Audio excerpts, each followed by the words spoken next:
సనాతన ధర్మాన్ని గురించి పవన్ కళ్యాణ్ మాట్లాడిన తర్వాత నేను దాని మీద కామెంట్ చేసిన వాస్తవం.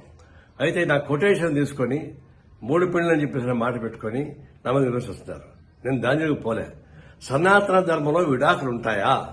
నేను అడిగిన ప్రశ్న అది. సనాతన ధర్మంలో విడాకులు లేదు. ఎందుకంటే ఒకసారి పెళ్లి చేసుకున్న తర్వాత భర్త ఎంత వేధించినా, ఎంత ఏడిపించినా, వాడు ఎంత యథోపనం చేసినా అతనితోనే కాపురం చేయాలి. భర్తని వ్యతిరేకిస్తే ఆయన పాపానికి పోతారు అని, భర్త చనిపోతే చితిమంటలపైన భార్యని కూడా తగలబెడతారు అనేది దాని సారాంశం. అలాంటి సారాంశం నెత్తికెక్కించుకొని పవన్ కళ్యాణ్ మాట్లాడుతున్నప్పుడు మరి విడాకులే లేనప్పుడు మరి మీరు ముగ్గురికి విడాకులు ఇచ్చారని చెప్పేసి ప్రశ్న నేను ముగ్గురు ఒకసారి పెళ్లి చేసుకొని చెప్పలే. విడాకులు తీసుకొని పెళ్లి చేసుకున్న మాట వాస్తవమే, అది నాకు ఇప్పుడు తెలుసు. నేను దాని వరకు ఇప్పుడు పోలే. నేను ఫస్ట్ టైం అంటున్నా.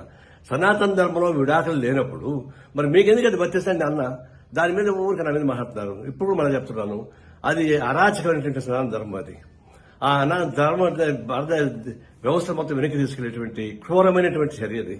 అలాంటి క్రూరమైనటువంటి ఫిలాసఫీని ప్రచారం చేయడం అనేది చాలా ఘోరమైనది.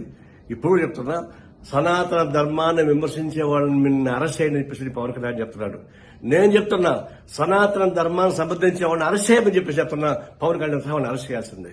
అది మన సెక్యులరిజానికి, ప్రజాస్వామ్యానికి, మన రాజ్యాంగానికి అర్థం పట్టే పద్ధతిలో ఉంటుంది. కాబట్టి సనాతన ధర్మాన్ని విమర్శించే వాళ్ళని కాదు, సమాజం సమర్థించే వాళ్ళని చర్య తీసుకోవాలని కోరుతా ఉన్నా.